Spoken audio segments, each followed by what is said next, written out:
आत्मसम्मान का जीवन जीने को तरस रहे हैं तथा परिवार का कम से कम एक वक्त पेट भरकर किसी प्रकार गुजर बसर करने के लिए सरकार की योजनाओं का थोड़ा सा लाभ लेने को मजबूर हो रहे हैं। यही कारण है कि देश की आबादी में से लगभग 95 करोड़ लोग सरकार की कम से कम किसी एक सामाजिक कल्याण योजना का लाभार्थी बनने को मजबूर हुए हैं, जिससे ऐसे लाचार व मजबूर लोगों की संख्या अब बढ़ते बढ़ते वर्तमान वर्ष सन 2025 में लगभग 64.3% तक पहुंच गई है, जबकि सन 2016 में ये संख्या करीब 22% ही थी। किंतु अंतर्राष्ट्रीय श्रम संगठन के इन आंकड़ों को भी सरकार अपनी उपलब्धि बता रही है। क्या ये उचित व शोभनीय है? जबकि सभी को ये मालूम है कि सरकारी योजनाओं का थोड़ा सा लाभ लेने के लिए ज़रूरतमंद लोगों को कितनी भागदौड़ व परेशानी झेलनी पड़ती है। इसके अलावा प्रदूषण नियंत्रण के नाम पर भी देश में आए दिन खासकर इन करोड़ों गरीब मेहनत का सर्व मध्यम वर्गीय शहरी जनता को जो इन्हें अत्यधिक शोषण व परेशानी का सामना करना पड़ रहा है, तो उस पर भी केंद्र व खासकर दिल्ली सरकार को भी उचित ध्यान देना बहुत ज़रूरी हो गया है।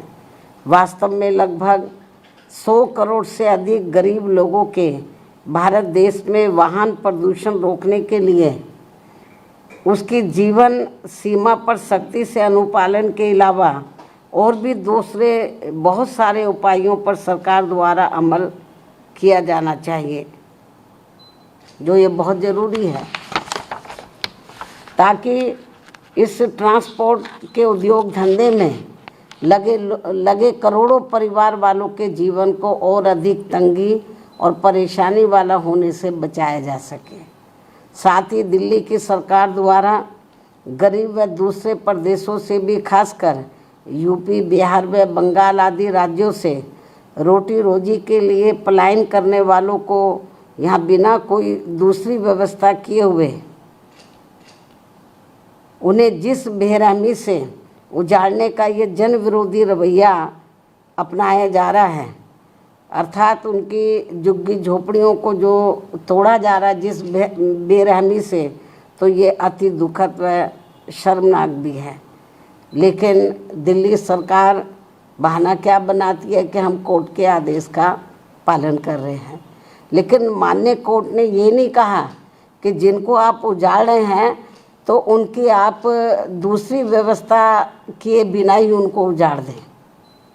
कोर्ट ने ज़रूर कहा है कि आप इनको हटाइए, लेकिन कोर्ट ने ये नहीं कहा कि आप इनके लिए दूसरी व्यवस्था ना करें। सरकार की जिम्मेवारी बनती है कि इनके लिए पहले दूसरी व्यवस्था करें इनको बसाने के लिए, उसके बाद इनकी झुग्गियों को हटाना चाहिए। लेकिन ये सब व्यवस्था किए बिना ही तो कोर्ट की आड़ में जो इनके साथ में अन्याय अत्याचार हो रहा, शोषण हो रहा है, तो मैं समझती हूँ ठीक नहीं है। वैसे भी दैनिक उपयोग की आवश्यक वस्तुओं पर भी जिस प्रकार से कीमतें बढ़ाई जा रही हैं, इसके अलावा दैनिक उपयोग की आवश्यक वस्तुओं पर भी जिस प्रकार से कीमतें बढ़ाई जा रही हैं, वे भी खासकर दिल्ली की जनता के लिए भारी मुसीबतें पैदा कर रही हैं।